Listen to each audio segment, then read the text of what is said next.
অবশেষে ইন্ডিয়ার এগেনস্টে জয়লাভ করার পর হামজা চৌধুরী যে রিয়াকশন দেখালেন, বলতে গেলে যেন তার তৃপ্তিটা পূরণ হলো। কারণ হচ্ছে একাই যেন পুরো মাঠ চেঁচে বেরিয়েছেন তিনি, যার ফলে ঋতু বর্মার একটি বল যেখানে তিনি বাড়িয়েছিলেন সেখান থেকে যেভাবে সেভ করলেন তা অত্যন্ত দেখার মতো ছিল। সেখানে হামজা চৌধুরী চেয়েছেন ভারতের এগেনস্টে যেভাবেই হোক আমাদের জয়লাভ করতেই হবে।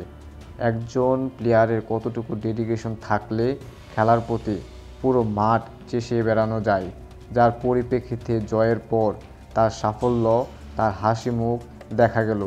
যেন হামজার মুখে হাসি দেখে প্রায় 18 কোটি মানুষ উচ্ছ্বাসিত হয়ে গেল।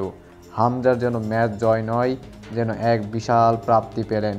গত ম্যাচের মধ্যেও হারতে হারতে ম্যাচ জয় করার সম্ভাবনা ছিল, কিন্তু জয় করতে পারেনি ইন্ডিয়ার অ্যাগেনস্টে। সেই প্রতীক্ষার অবসান মিটিয়ে হামজা চৌধুরী জয়লাভ করলেন, গোল সেভ করলেন।